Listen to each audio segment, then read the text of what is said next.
Hi, everybody. I'm David from the Social Value International team. Thank you for joining us at Social Value Matters 2020. You've probably heard this a few times now, but just to let you know how the session will be going. The session is being recorded and it's available to watch back on the Hey Summit platform later today. And we also just request that you keep yourself muted throughout the session, unless you've been asked to unmute by one of our panelists. And I will pass it over to our panelists now. The right data to demonstrate impact in a better way. So this is what the session is going to be about. My name is Lorena Rodriguez, and I'm the Chief Customer Officer at SOPACT. And I have with me also Madhu, who will be presenting in the second half of the session. And hey everyone. Welcome everyone. And he is our product manager. So yeah, let's get started. So today's agenda is, we're going to start by giving a quick introduction of the impact management project and the 5 dimensions of impact. Then we're going to go quickly through IRIS+. I think many of you might already know this framework, but anyway, we're just going to have a quick review. And then I'm going to talk about how like a methodology to bring these two together to create an impact strategy that is gonna reflect on involving the stakeholder, collecting the right data. And after that, Madhu is going to give you a walkthrough, a real example. We took an accelerator as an example to show you how we can put all these elements together and how we can even add some more elements to have a really impactful dashboard or report.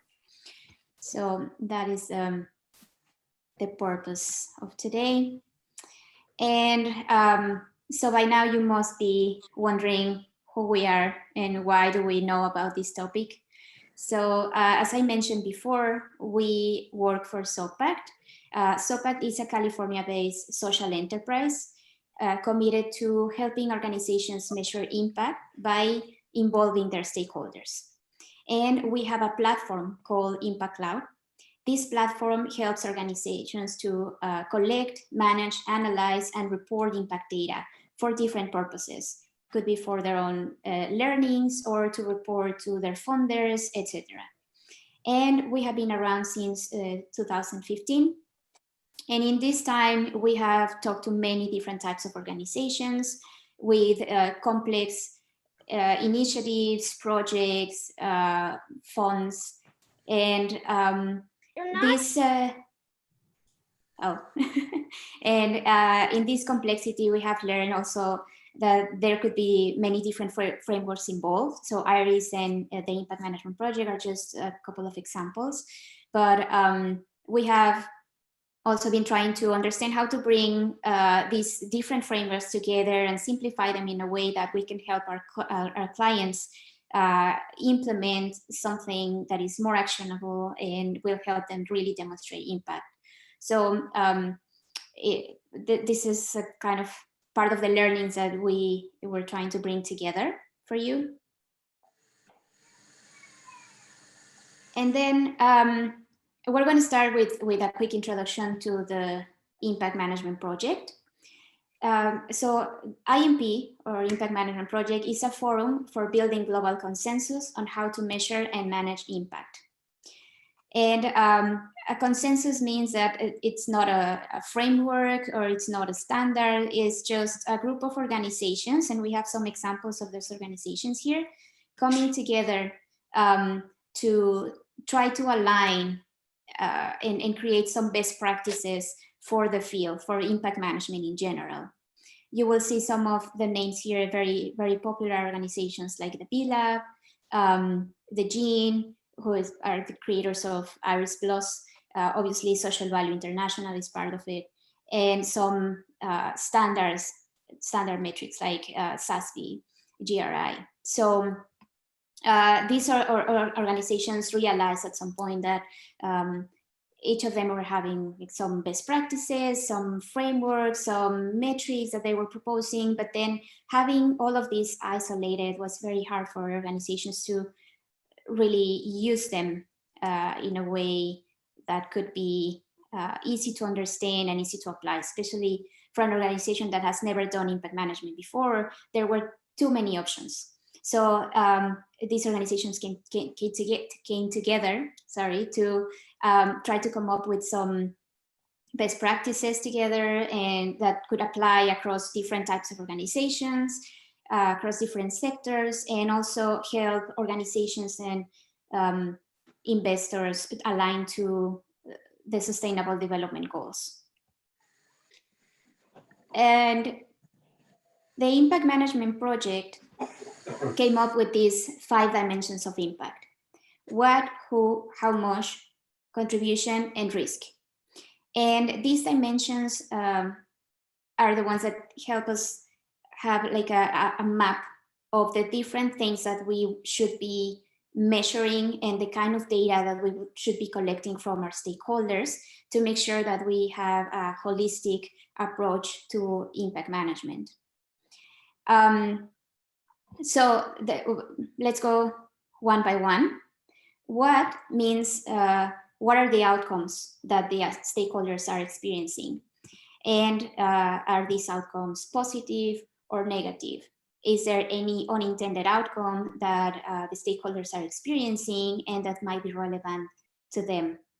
Then who refers to who is the stakeholder.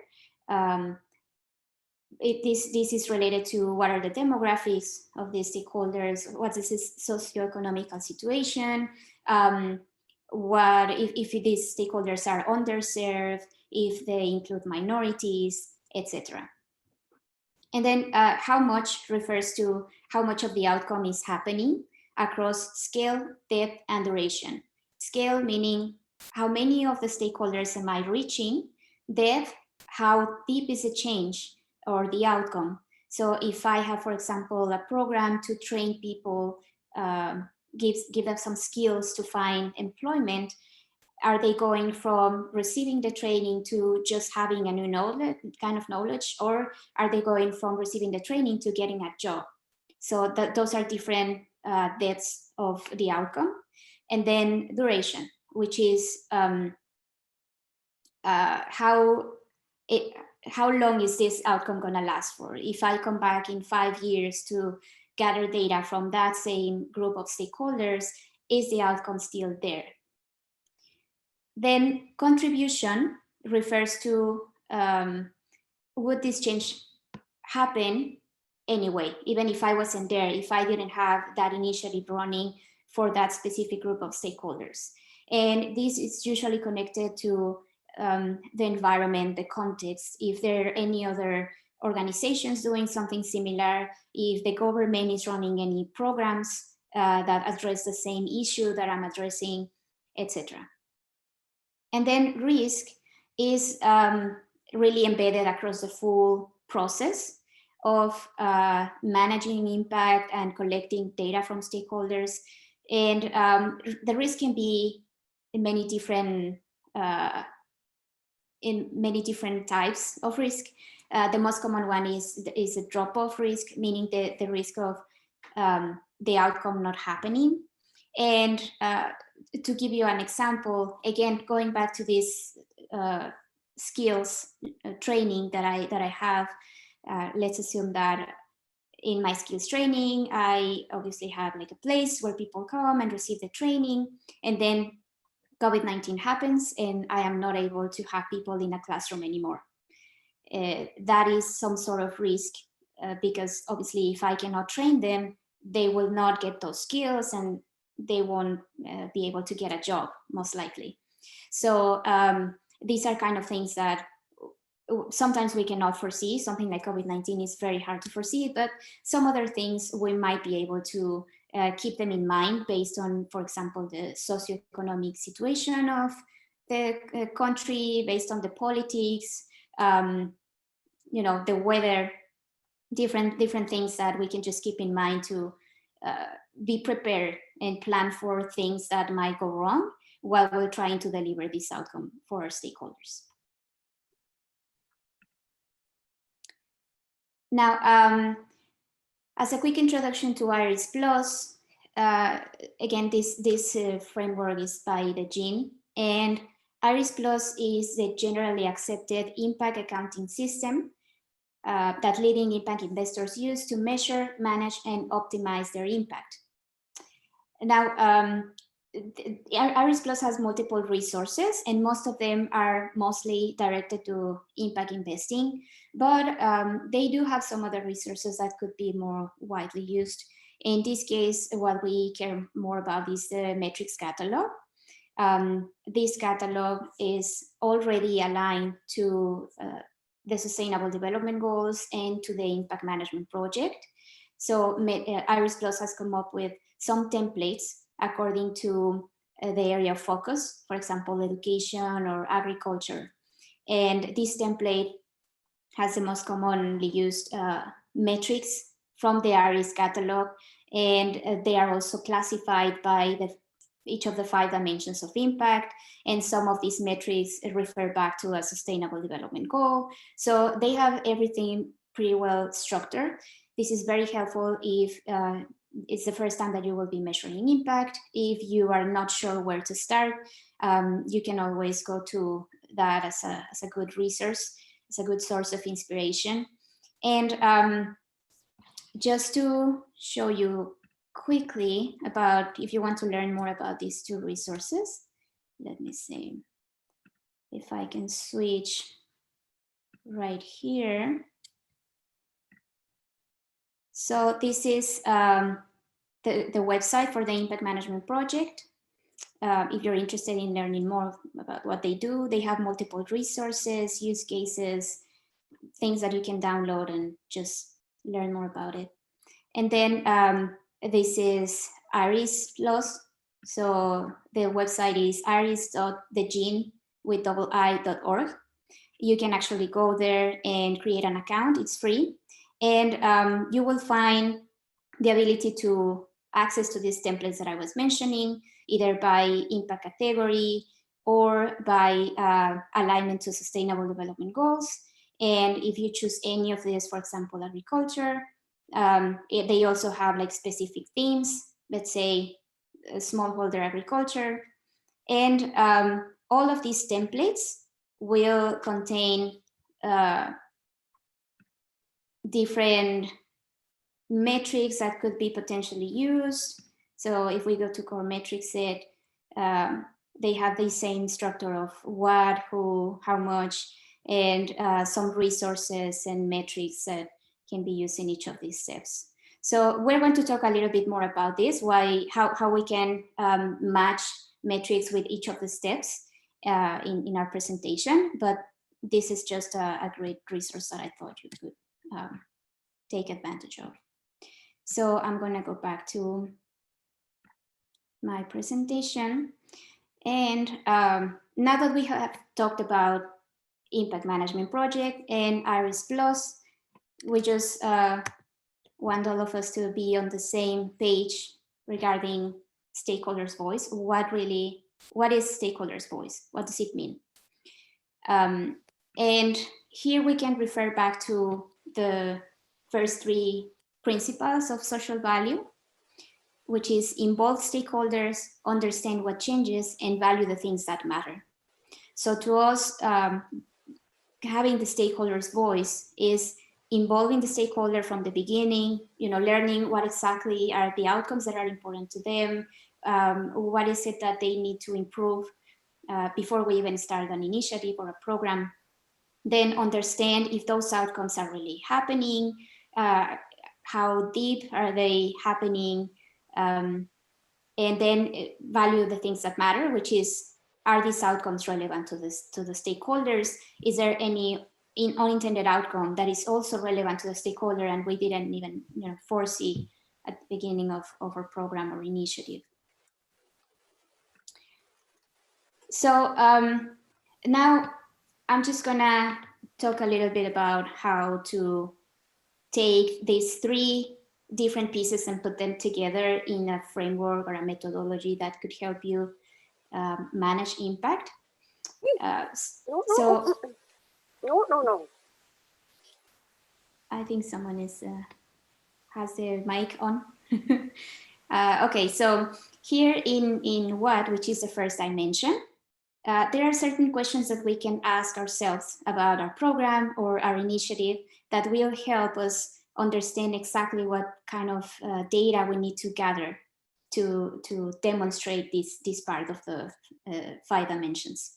So these questions could be, what are my program outcomes? Are the outcomes relevant to my stakeholders? Are there any negative outcomes? Because we also have to account for those. And are there any unintended outcomes? Again, things that I didn't foresee, they were not part of my program, but they are happening to the stakeholder, and they could be negative or positive, and they could be also very important to them, something that really, really affects them or helps them. And then we can match this, once we answer these questions, we can match this to IRIS metrics while we're developing our impact framework. Some of the metrics that can be used are importance of outcome to the stakeholders, or there are many sector-specific metrics, because this option or this dimension is completely connected to the outcome and the impact theme. There could be some, outcomes related to education or health or agriculture. So the metrics really have to be specific to that sector. Again, IRIS has many metrics that are aligning to the Sustainable Development Goals. So this is where you could use them. And this is not enough. Once we have answered the key questions and once we have identified the metrics, what is really important to do next to really bring the stakeholder in is, how am I going to collect the data that is going to feed back into these metrics? And that's where the data strategy comes. So this is something that at SOPAC we care about a lot, because all of this, it's not actionable until you're able to really collect the data that shows you if, what we thought about, what our hypotheses here are true or not. So in this data strategy, some of the things that Impact Management Project already identified as possible questions to ask in what are things like, when you bought this product or service, what improvement in your life were you looking for? How important is this change to you? Did anything bad happen? If so, what? Did anything else in your life improve that you think is important? So these are things that we can ask directly to our stakeholder. Then in who, we also have some key questions. In this case, we need to understand, again, who is my stakeholder? And this also goes back to our hypothesis of who are we serving. If we have an idea of we should be going after, let's say, this underserved population, is that really happening? So I'll give you an example. There is a customer, a client that we have. It's a bank, and they always thought that they were serving underbanked and underserved communities. And in the recent data collection that we did together, what they found is that actually most of the people do have a bank account. But they also found that the specific service that they provide to these people was a loan to buy a house.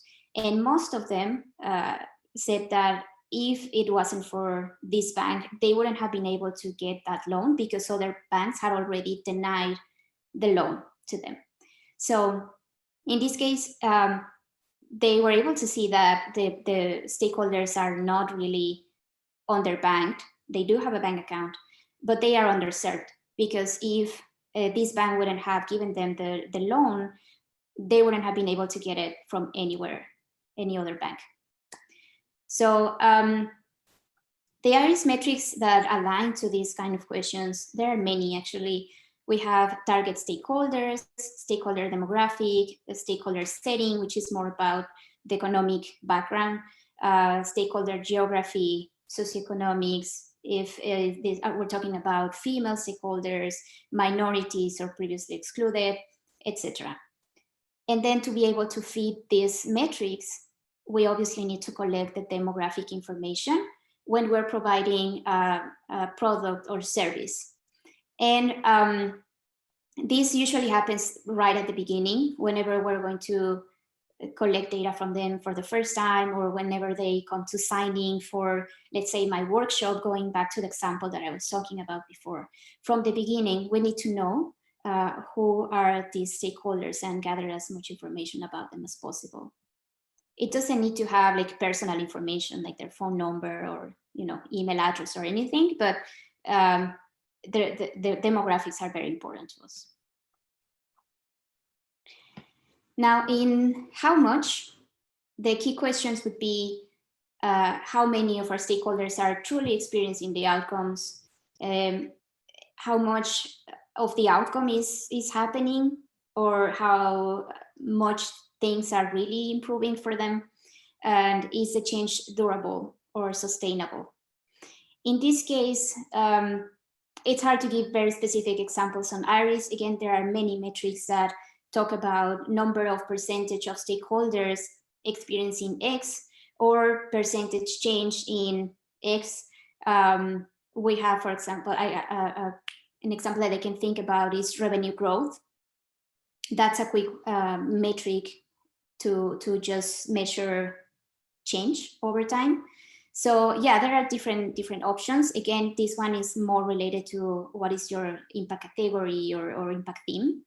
And here to have the right data, what we want to do is either collect data in the baseline, meaning before my intervention, before I start the program, then in the midline, and then after my intervention or program is over.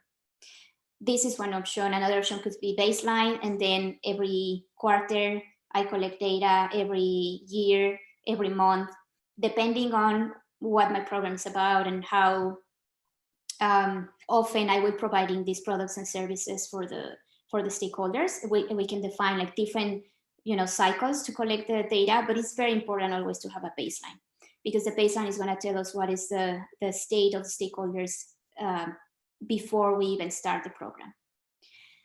And obviously, as we collect data in these different cycles, we will be able to understand if over time we are reaching more stakeholders, which is how much in scale, if the results are really improving for them, which is how much in terms of depth, and if, let's say, I come back after my program is over, in 5 years, I come back to this community, this same group of stakeholders, and I do another data collection. Is the outcome still there? Do they still have a job from my skills training? Do they still have a job that is, that has a good salary and is fulfilling for this person? So this is how we can really see the change. And then we have contribution. In terms of contribution, this is the hardest one because we have to understand the context of the stakeholders. We have to understand and do some research even about what other organizations are helping my stakeholders or have a similar initiative on the field. And if my program or initiative didn't exist, would they be able to get this from somewhere else? So once we understand that, we can either just present it in a qualitative way, or we can also have a more quantitative way to show this, which is called the counterfactual.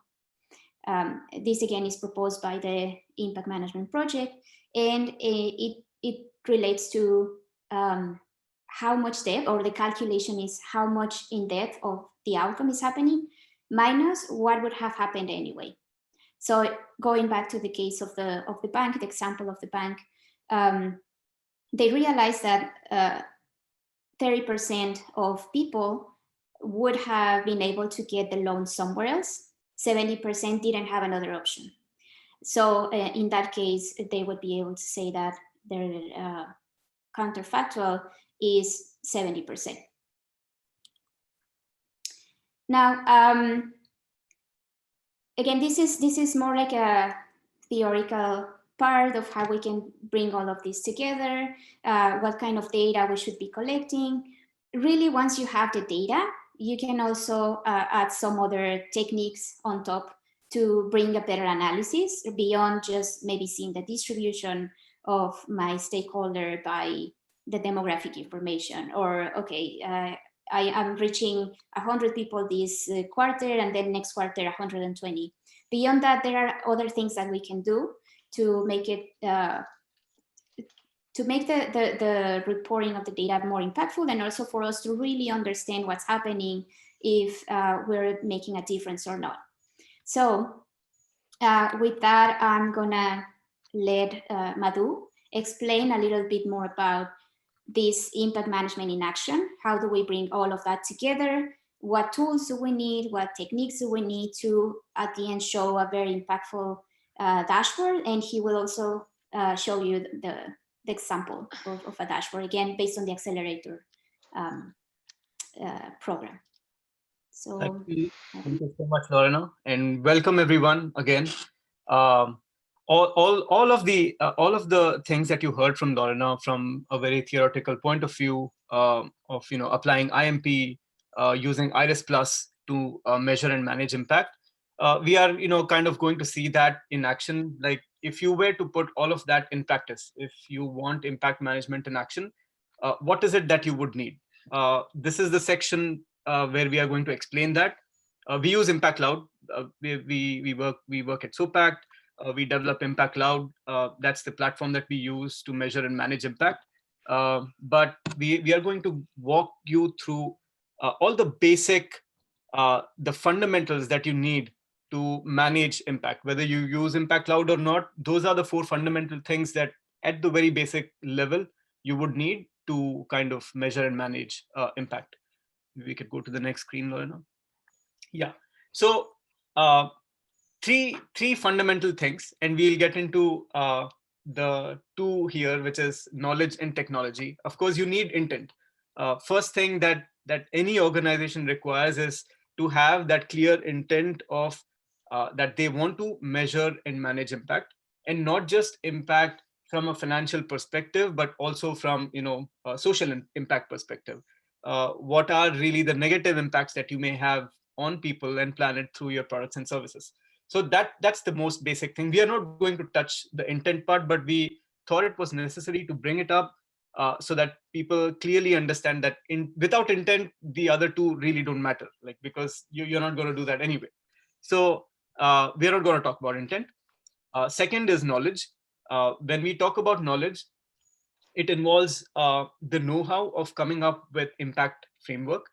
And when we talk about impact framework, we just don't mean coming up with those indicators and metrics that generally organizations do in their theory of change, or if they're using 5 dimensions of impact. It also involves some sort of quantitative and qualitative methodologies to be applied over and on top of the data collection strategy, the indicators and metrics that you come up with in your impact framework. So it's a mix of everything, in our opinion. Without one of these components not being available, it's hard to measure impact. Third is technology.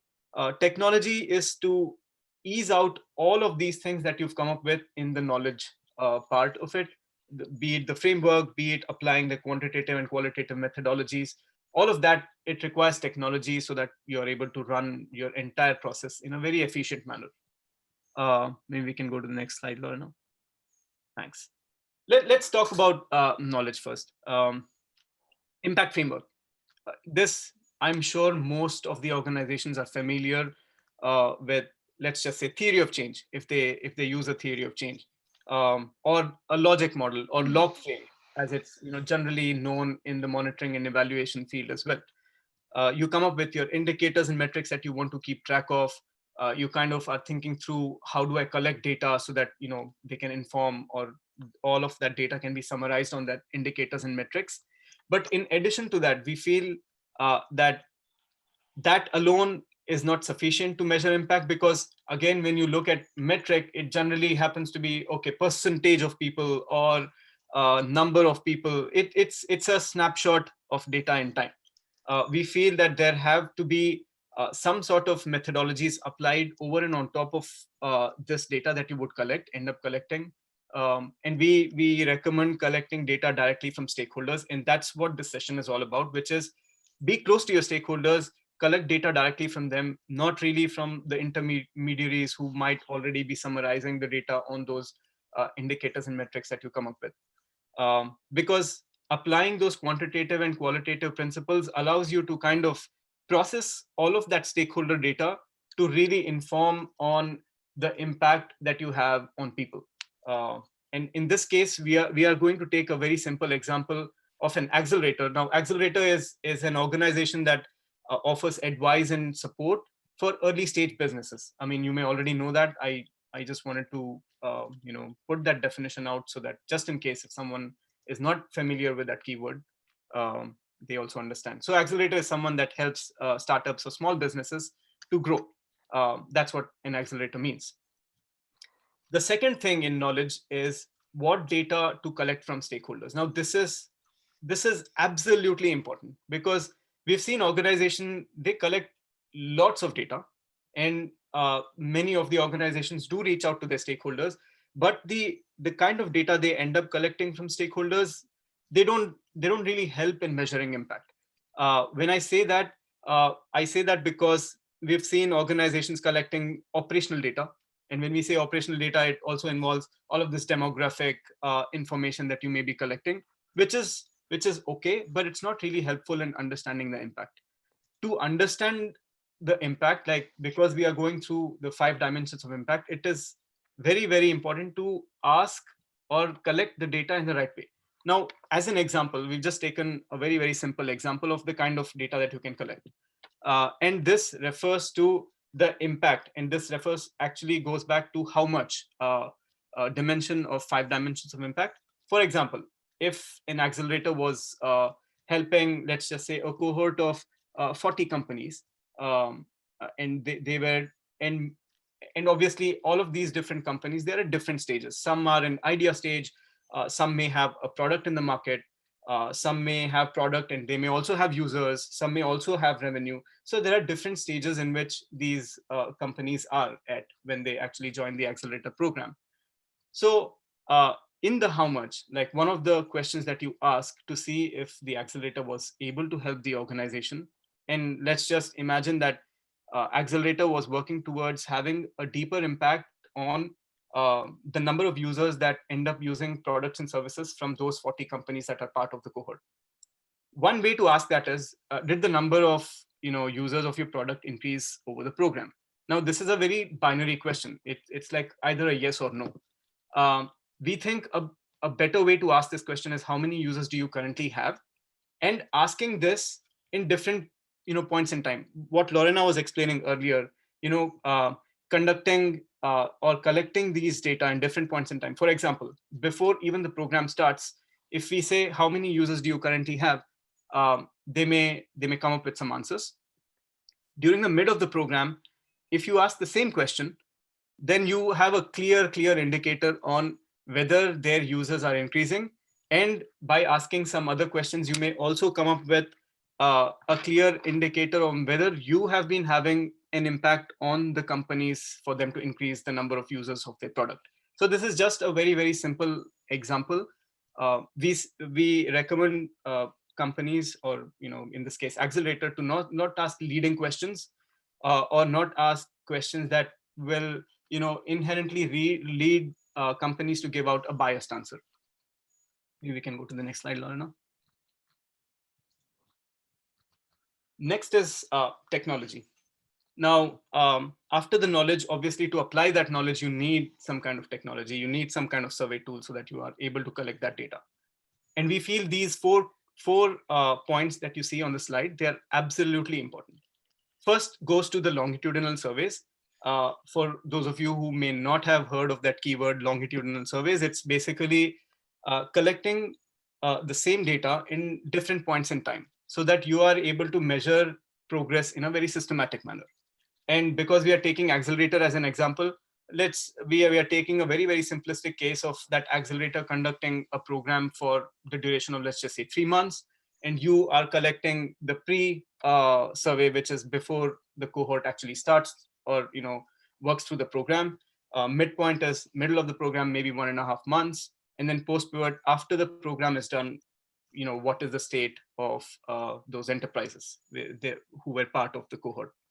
So this running longitudinal surveys seamlessly is an absolute must, because if this part becomes difficult, your entire building falls apart, because this is the foundational aspect of even getting started on measuring and managing impact.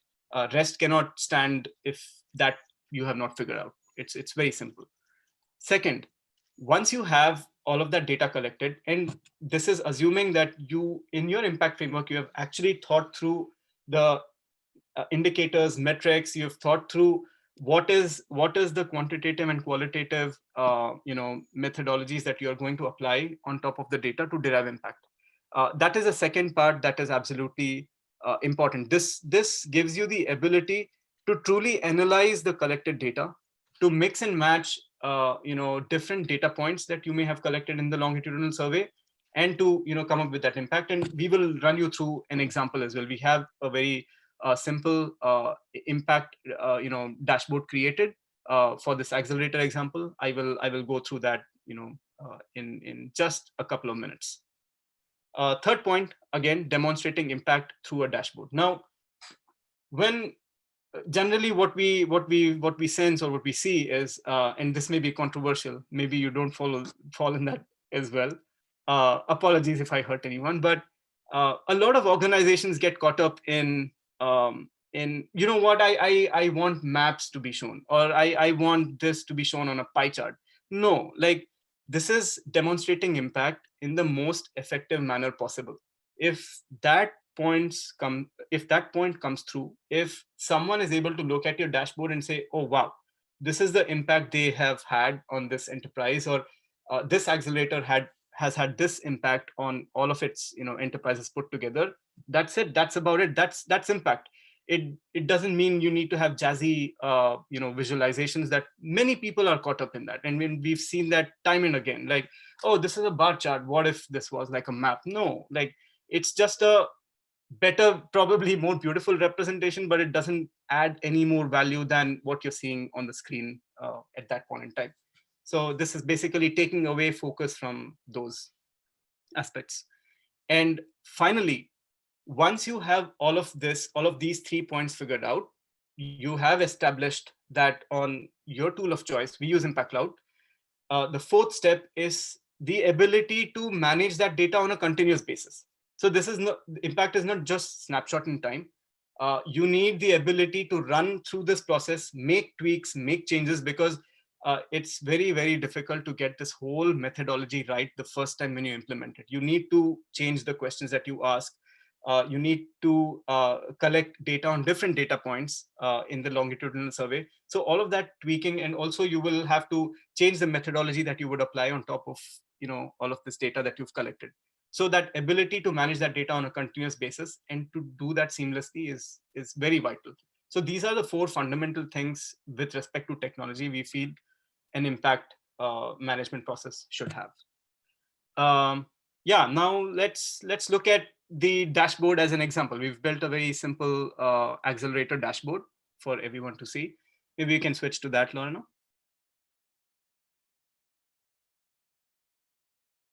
And please feel free to ask questions in the chat. Lorena will definitely be able to take a look at those questions, and we can either take it in the end or we can answer it straight away. So this dashboard that you're looking at is from a perspective of an accelerator helping, let's just say, 40 enterprises that are part of their cohort. And you're trying to see if you as an accelerator, if you have had the impact that you had hoped to create on those enterprises. Starts with the what. This is, again, following a very 5 dimensions of impact framework. Starts with the what. I'll go back to what Lorena was explaining earlier. What deals with the outcome itself, like what is the outcome that you have on the enterprises, what are the intended and unintended consequences or the outcomes that you have. In this case, we have not considered those intended and unintended consequences. We have come up with, okay, I as an enterprise, when I join an accelerator, obviously I have different expectations from the accelerator. If I'm at an idea stage, I want the accelerator to help me with, coming up with a product and releasing it in the market. That's the bare minimum that probably I would, expect the accelerator to help me with. Or maybe I need validation on an already built product, and I want the accelerator to help me launch that product in the market to gain some, initial users for feedback. So this is the first thing that, accelerator is trying to understand from its stakeholders. In this case, happens to be enterprises. And if you see the first visualization, that's exactly what it is. Idea validation. Are they expecting engineering help? A lot of them are expecting funding. Some of them are, looking to collaborate with other companies that are part of the cohort. Some people expect, product management help, marketing, sales. So this is first touch point for the accelerator to understand what is the expectation of the enterprise. The other thing that we've done here is we've also asked, now this is categorical data. When I say it's a categorical data, I mean to say these are different options that the companies see when they are responding to that survey. So they see idea validation, engineering help, but it's also possible that you as an enterprise, you have completely different thing on your mind other than what's already given here. So in that case, what we have is we also have the ability to, or the system should have the ability to collect qualitative responses from people, open-ended completely, but you should be able to derive the theme out of those qualitative responses. And that's exactly what you see on the right side of the visualization, where we've put, we have categorized the other qualitative responses. For example, 60% actually asked for better hiring practices as well. And 30% were expecting training on how to talk to potential users so that they can gain their initial market. So these are some of the things that you would absolutely need in order to understand your stakeholders better. We are at this stage, we are just looking at what is the expectation of the stakeholder and how important those expectations are to be met. Maybe we can go to the who now. Yeah.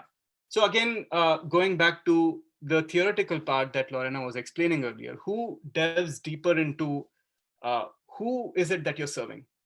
And while this obviously involves demographic information, it involves age group, it involves ethnicity, it involves race, what kind of countries are you reaching out to?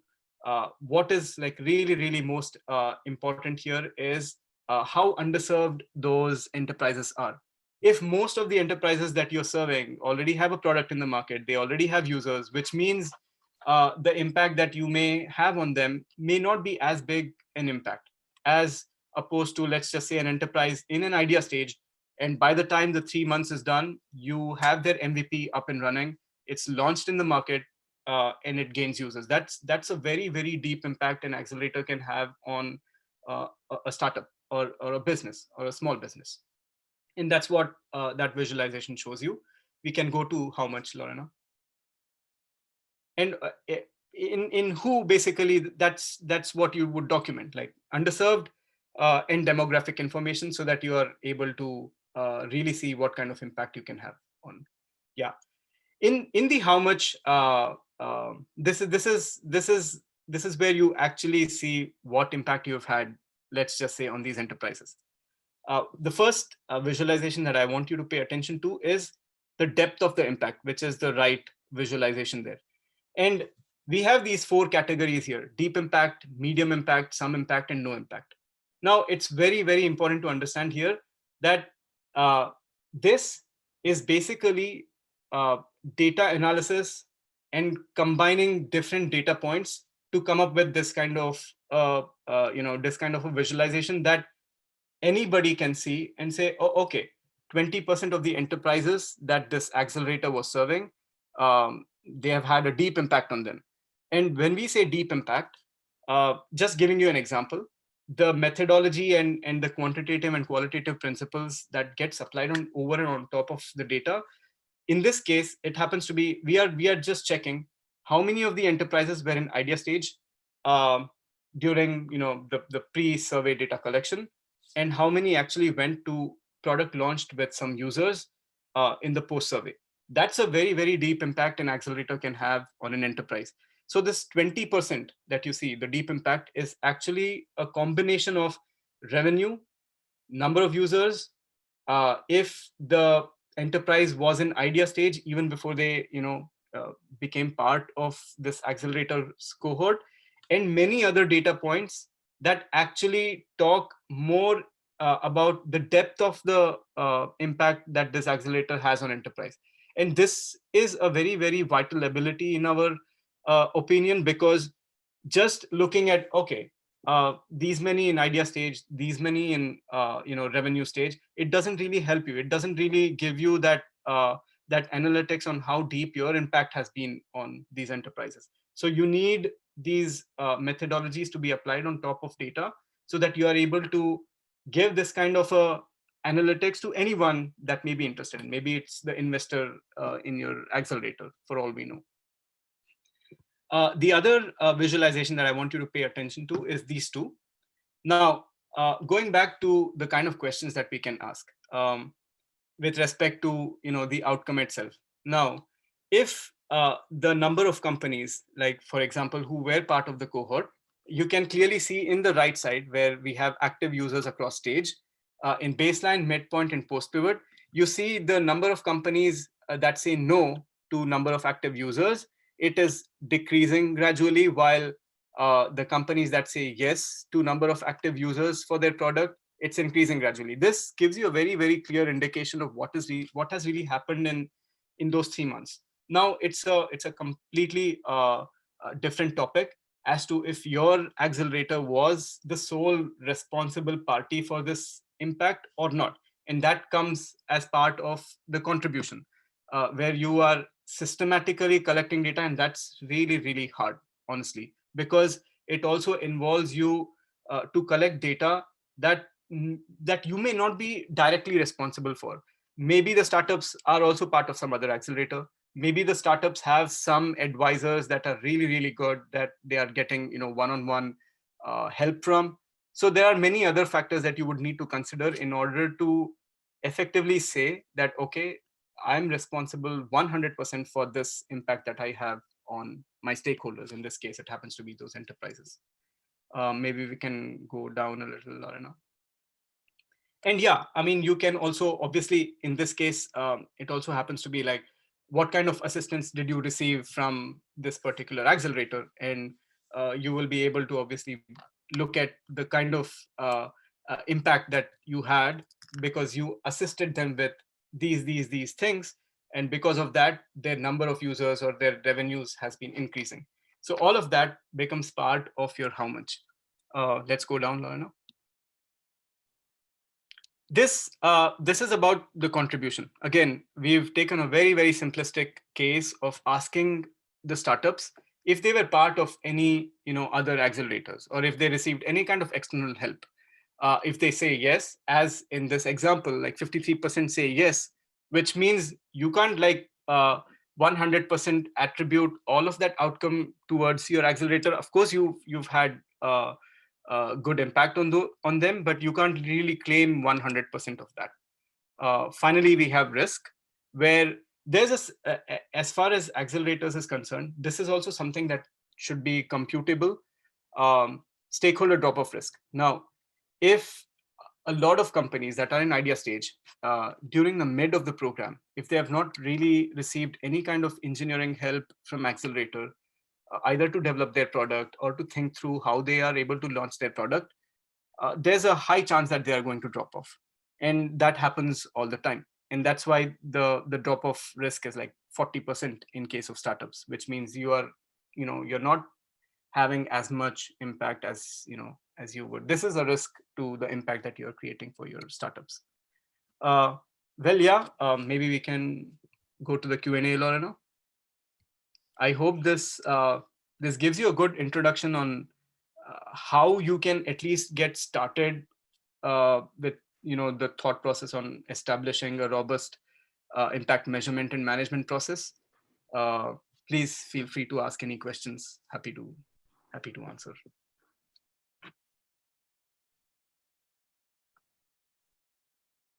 If you want, you can unmute yourself and just ask the question live, or if you have any comment, anything to add to the topic, also, you're welcome to do that.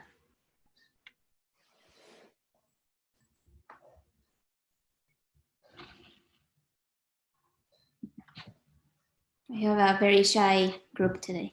Yeah. Hi. Well, please It's go ahead. oh, it's Sophia. Hi, Sophia. Sorry, I have a little bit of background noise because the garbage truck is coming. It's the new normal. I'll just turn on my video here. So I'm actually curious, and oh, it's really dark. Okay, as to like I know you've explained how the tool can be used.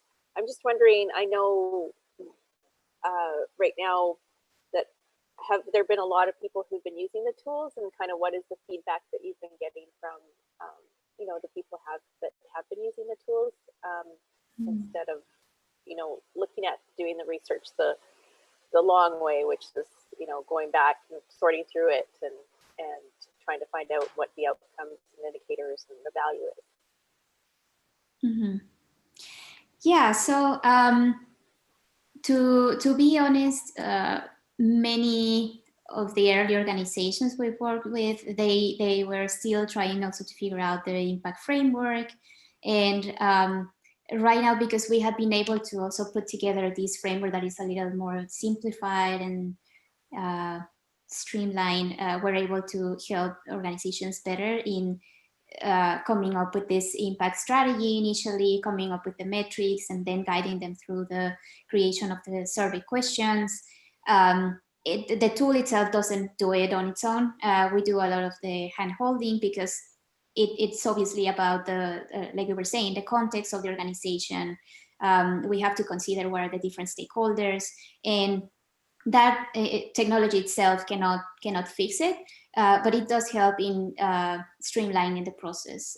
We have some clients with very complex use cases where, like Madhu was showing at the end in the dashboard, they have some scorecards built on top of their responses. One of them uses PPI. And then on top of that, they have some scoring mechanism to be able to show scores on different sustainable development goals. And then they have to disaggregate that by country and by community within that country. So some of them have very complex scenarios. And in those cases, technology helps in adding those rules to the platform and just showing, you know, the final number without them having to do all of this in Excel, which they were doing before. But it still takes some discussion and time really trying to understand the scenario and the context and all of that. I know that's helpful. Oh yeah, thank you. Thanks. Mm-hmm.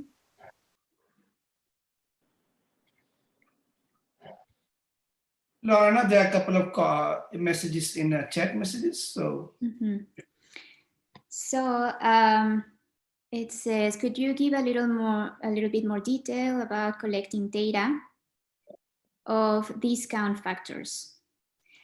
Yeah, I mean, these data could be, there's usually some research already done. There's some information that you can find in the, for example, in the World Bank, different initiatives running in that same community.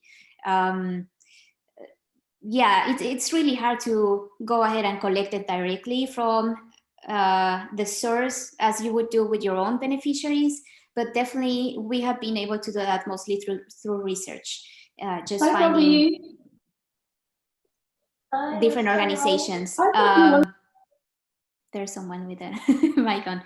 Different organizations that are already collecting some data. Yeah, different initiatives on the field. So I would say that's the easiest option. And we have only 5 minutes, so this is going to be the last question. What is the hardest part in learning continuous impact from your experience? What are the other use cases can be applied to this solution? Okay, what is the hardest part in learning continuous impact? It's definitely being constantly collecting data, like we were saying before, because in situations like COVID-19, even organizations that were already collecting data, suddenly they cannot go door to door, for example, and collect results. So they had to come up with some more creative ways of doing it. For example, some of them, we helped them apply surveys through SMS. So the beneficiaries were receiving the survey directly on their phone. And some of them have had to call them directly, you know, so we have to come up with different ways of collecting results. And this is not just true because of the COVID-19 situation, but just because of the stakeholders could be in areas where it's hard to reach them, or they could be moving all the time. In some programs, they just have them there for a few minutes and then they don't have any more contact. So that is the hardest part. And that's where we have to be very, very creative with the tools that we use, the channels, etc. So I think at this point, I'm going to give it back to David for some closing statements. Thank you so much. Thank you both for that session. That was really great, and I'm sure we all got a lot out of it. This, like the rest of the sessions that we've been putting on the last couple of days, will be available on the Hay Summit platform for you to watch back. And just to let you know, there is another session happening in about 45 minutes. So you've got some time for a bit of a break now. But thank you very much and enjoy the rest of the conference. Thank you so much, everyone. Thanks, everyone.